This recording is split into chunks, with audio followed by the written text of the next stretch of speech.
If there is life out in the universe, they must also be wondering just like us, whether anyone else is out there. The starry sky is always silent, but who knows behind that endless darkness? There might be alien neighbors we have never known. At the Voyager Space Museum, Air Force Major Olga is struggling to comfort her little nephew who hides under the table. She has given up her dream of becoming an astronaut to take care of Elio, yet Aunt Olga does not really know how to look after him properly, because he always keeps to himself.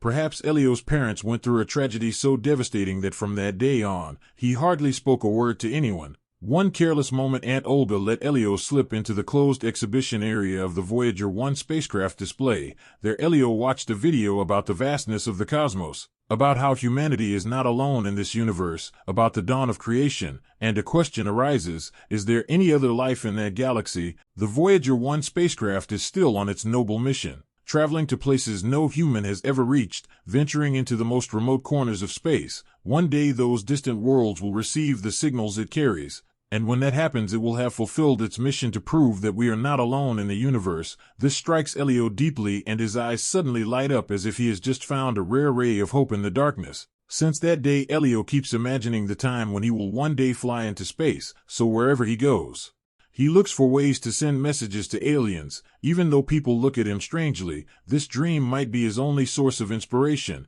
and so he never grows tired of it. Elio can spend whole days studying the universe, whole months drawing up wild plans with one single purpose, to meet beings from another world. He even tries to build special transmitters to send signals into space. Day after day, month after month, no response ever comes, but he refuses to abandon this impossible mission. Then one day while he dozes off on the beach, a sudden beam of light appears. At first he thinks the aliens have finally arrived. But looking closer it is only a boy drawn to his ham radio club flyer. His name is Bryce and he quickly introduces another friend Caleb, who also wants to join Elio's club. But Elio does not want more members, so he makes up a story about having an infectious disease to send Bryce and Caleb away. At that moment his radio lets out a strange and otherworldly sound, and Elio tries to make contact. Caleb wants to listen too, and the two end up wrestling over the device. After the scuffle the communication set is thrown aside and broken. In a burst of anger Elio fights with Caleb, and the police catch them right away. After being taken to the station, Elio has to wear an eye patch for 2 weeks. Aunt Olga is furious about the fight and tries to understand Elio's thoughts, but he speaks in a language no one can understand, leaving her helpless, only able to shake her head and let it go. Just then a group of soldiers passes by and invites Olga to join the astronaut selection for a new program. But she refuses because she has personal matters to resolve first. Afterward she tells Elio to stay put in the office for 10 minutes while she attends an urgent meeting. At that very moment Melmac is speaking about a signal he has intercepted, one believed to come from aliens. Elio overhears this by chance and secretly sneaks into the conference room. Melmac explains that the signal was detected thanks to a program NASA launched back in 1977, when Voyager 1 was sent into space. It carried what is known as the Golden Record, a kind of message in a bottle sent across the cosmos. According to Melmac's theory, someone out in the universe has actually received the message and responded. Melmac insists they cannot ignore it and must reply immediately. He quickly sets up the system, ready for a conversation, but Aunt Olga dismisses his words.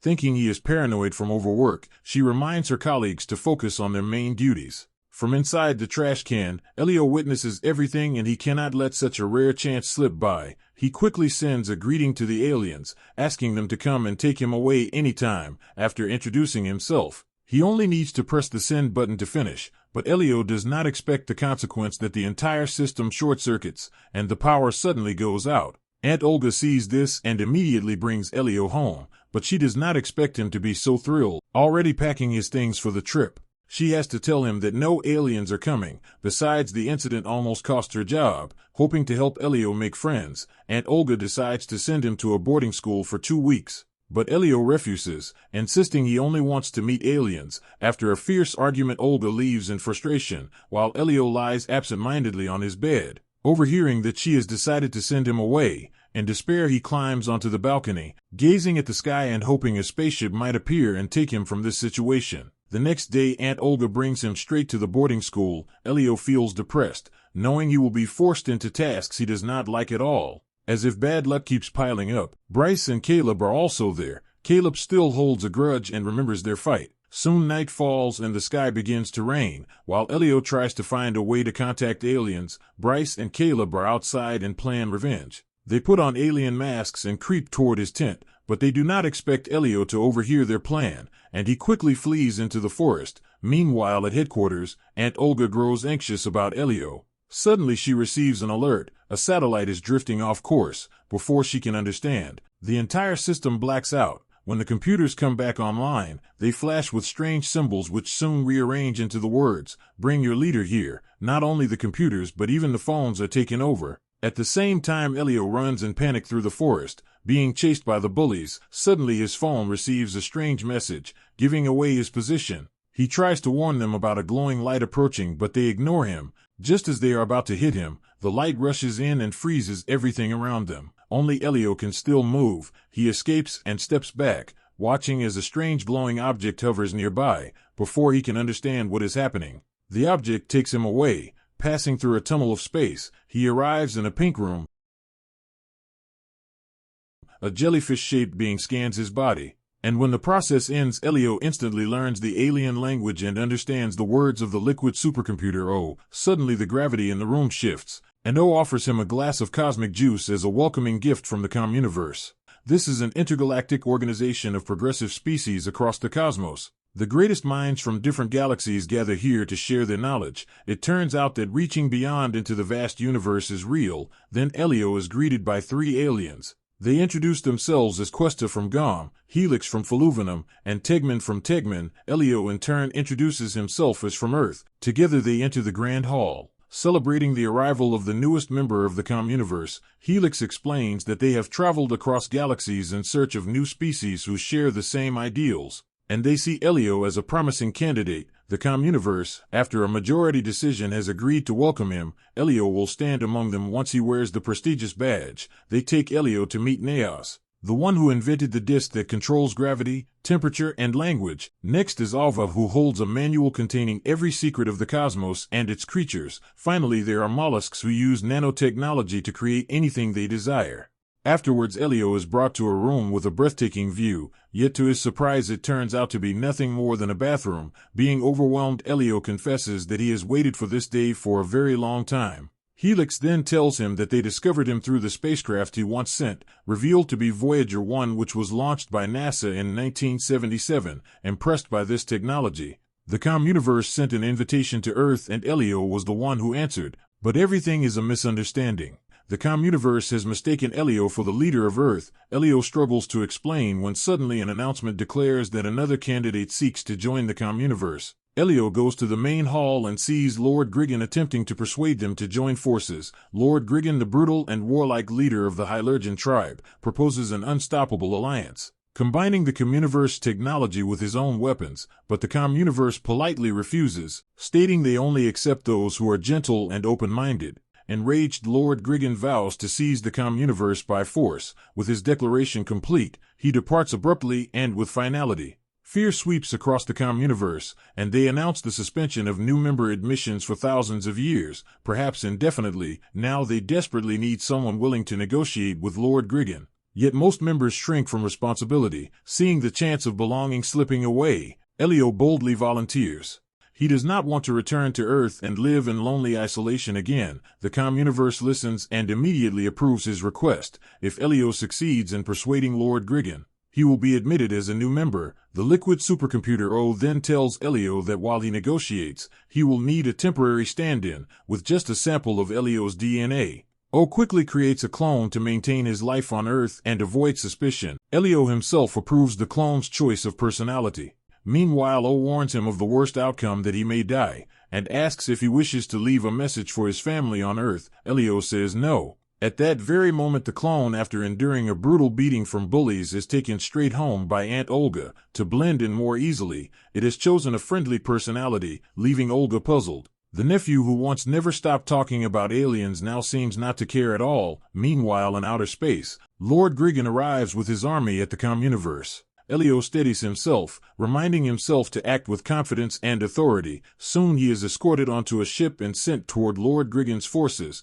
to calm his nerves. Elio uses the suit to switch into a relaxed state, Finally, he is led into the command chamber to face Lord Griggan himself. Seeing the small messenger Elio, Lord Griggan shows open disdain. He declares that the Hylergian tribe often negotiates through gunfire. Elio thinks of making the excuse that he forgot his gun at home, but Lord Griggan immediately hands him one. Having never touched a gun in his entire life, Elio fires blindly, yet somehow hits a target. This makes Lord Griggan look at him differently, his attitude growing more relaxed. Anger still lingers within Griggan, for the Communiverse treats him as an outcast, a monster unworthy of belonging. Elio wonders aloud why he does not seek another place that would accept him. Griggan replies that only the Communiverse is worthy, the true gathering place for great leaders. Elio counters that clinging to something that yields no results is useless. At that moment the Hylergian prince stirs up new trouble, leaving Lord Griggan visibly troubled. Their talk shifts from negotiation to the burdens of raising children, yet in a careless moment, Elio says something that offends Griggan. Furious, the Lord orders his soldiers to imprison Elio, declaring that from his cell he will witness the destruction of the Communiverse. Meanwhile, Aunt Olga grows surprised at the sudden change in Elio's clone. She cannot believe that after less than a day at boarding school, her nephew seems so improved. The real Elio, however, is thrown behind bars, left with nothing but a skeleton for company. Yet here he discovers a hole leading to escape. Crawling, and he presses on, still unwilling to abandon his negotiations with Lord Griggan. But as he searches for a way forward, Elio slips into a pit. He soon finds himself trapped as a massive worm creeps toward him. The creature quickly spins silk to wrap him up. Thanks to the translator, Elio realizes it only means to protect him. Once they share a common tongue, the worm introduces himself as Glorden, the prince of the Hylergians, beloved son of Lord Griggan. Glorden explains the advanced armor that every Hylergian receives upon coming of age, if they ever remove it. They appear as he does, but no Hylergian would dare, as such an act would be a disgrace that can never be erased. Suddenly an alarm blares. Elio's prison break has been discovered. Glorden quickly realizes Elio is the fugitive. Cornered, so Elio reveals the truth that he is only a child, and that he lied to the Communiverse about being Earth's leader. To his surprise, Glorden admires his bravery for daring such a bold act. Seizing the moment, Elio asks Glorden to serve as his hostage in the negotiations, and Glorden agrees. The two crawl through the tunnels toward Elio's ship. At the same time, Lord Griggan's warship trains its cannons on the Communiverse. Elio radios in and reassures them that it is only a drill, but he soon learns the passage they took is a lava channel feeding the massive weapon. Fortunately, Glorden urges Elio to crawl inside his mouth and shields him. Sliding down the molten flow, Glorden carries Elio safely to his ship. Together they return to the Communiverse. Now Elio feels victory firmly within his grasp. He calls Lord Griggan directly, declaring that unless he withdraws his forces, he will show no mercy, because he holds Glorden captive. Playing his part, Glorden cries out that he has been kidnapped and begs his father for rescue. At first Lord Griggan resists, but hearing his son's voice break into tears, his resolve falters. At last he agrees to withdraw his army and vows never again to threaten the Communiverse. Next, Lord Griggan declares that he will personally come to retrieve Glorden, but if even a single hair of his son is harmed, the entire Communiverse will suffer his wrath.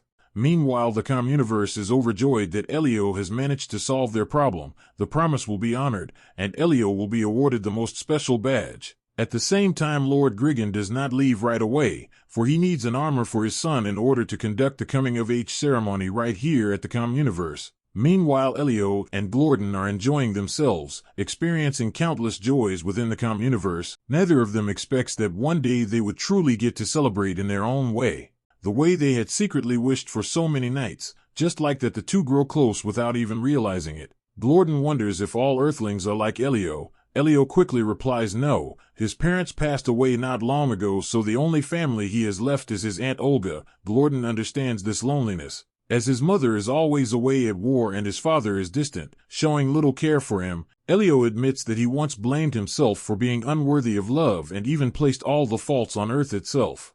But now he only feels lost in self-doubt. Glorden gently reassures him, saying Elio is wonderful, and he is glad that the two of them have become friends. Their conversation is suddenly interrupted by the arrival of a Hylergian spaceship. Lord Griggan appears swiftly, bringing the armor for the coming-of-age ceremony of his son. At this moment, Glorden confesses that he never truly wanted to wear it. He only pretended to desire it in order to please his father, because once the armor is put on, the freedom of any Hylergian is greatly restricted. Yet Glorden cannot voice his true feelings.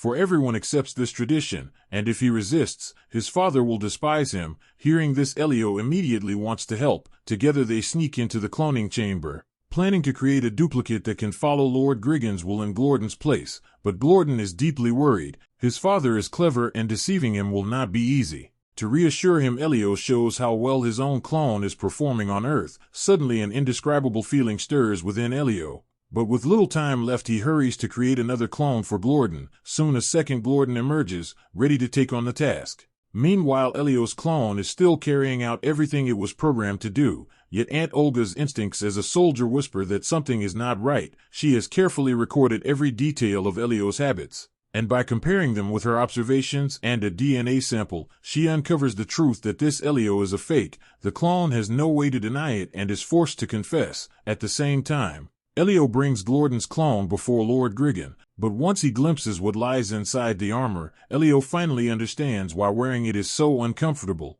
When the coming-of-age ceremony ends, the armor is sealed and the clone of Glorden continues to play his role well. Because the Communiverse has kept its promise, Lord Griggan orders his soldiers to withdraw. Just as Elio is about to become an official member of the Communiverse, Lord Griggan suddenly returns. He has realized that this is not his real son. Elio wonders how he could know, and Griggan answers that a father's instinct will always recognize his own child. To save time, he commands Questa to read Elio's mind, but he does not expect that at the very moment he finds his son, the spaceship has already been accidentally programmed by Glorden to head straight for Earth. Elio's fate is now sealed. He is expelled from the Communiverse because Questa has uncovered the truth that he is not the leader of Earth. He just only a child. Elio tries to explain, but Lord Griggan suddenly fires. Unable to recover his son, he unleashes his fury upon the entire Communiverse.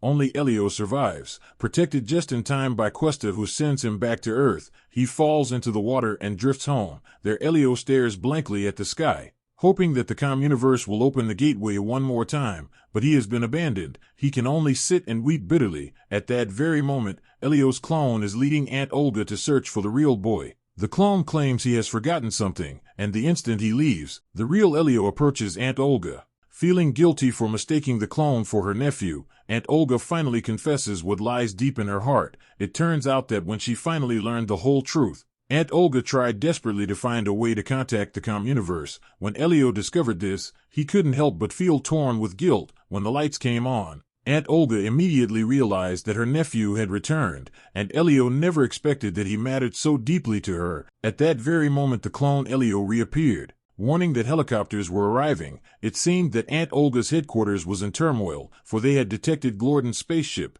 Elio quickly explained that his friend was trapped inside and begged Aunt Olga to help rescue him. Meanwhile, the clone Elio volunteered to act as a decoy, distracting the guards so that the real Elio and Aunt Olga could sneak inside. The real Elio did not forget to thank his clone for this act of courage. After that, Aunt Olga disguised herself and helped Elio break into the spaceship. It was then that he discovered Glorden curled up in a corner, his body shivering because the temperature control device had broken down. The situation grew more and more tense when the guards spotted Elio and Aunt Olga. In that moment of danger, Aunt Olga seized the chance, using an alien sign language that only Elio could understand, both to signal him how to break through the siege and to secretly activate the spaceship to return to its starting point.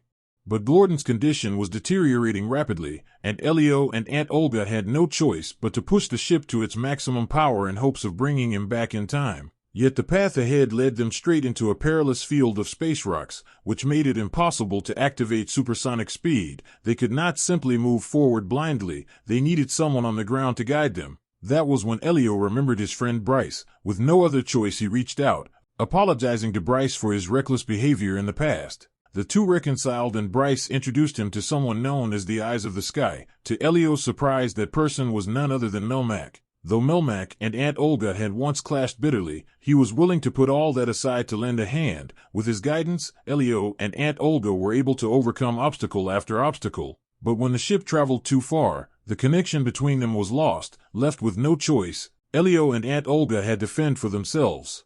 They never expected that, in the very next moment, a violent collision would strike, forcing Glorden to use his last bit of strength to shoot threads of webbing and patch the breach. After that, the ship kept colliding with debris, sustaining heavier damage over time, while Elio and Aunt Olga could do nothing but send out desperate cries for help. Fortunately, in the final moments, Someone heard them. Not only that, support began pouring in from many places across the stars. At last Elio and Aunt Olga managed to push through every obstacle.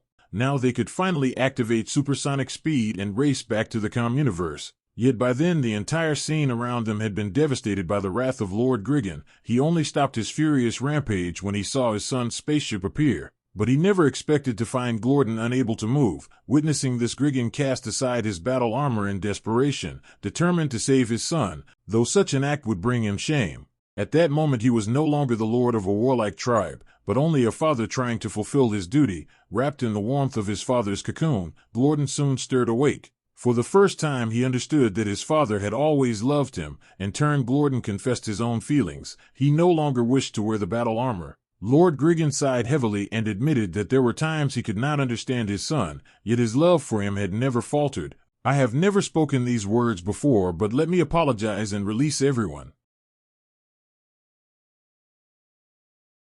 Although the communiverse already knew the truth, when Elio returned, Questa still chose to grant him the badge and appoint him as the new ambassador, for he had sacrificed himself to protect others, and that very act proved he was no less worthy than any leader before him. He was even invited to stay and make a home there, but when the gate to Earth finally opened, Elio realized he could not abandon his only aunt. In the end he returned the badge, because no matter how wonderful this place was, it could never compare to the warmth of family. He also wished to live once more the life he had once avoided on Earth. At last Elio bid farewell to the communiverse, returning with Aunt Olga and promising that one day he would come back. Questa told him, "You are a unique boy from Earth, and because you are unique, you may sometimes feel alone. But the truth is you are not alone." Before leaving, Elio gave Glorden a tight embrace for all they had endured together. Then dawn broke, and the spaceship of the communiverse descended upon Earth, revealing a truth humanity had yet to grasp, that life beyond our world truly exists. And though Elio had returned to Earth, he could still reach Glorden through the device he and Bryce had created.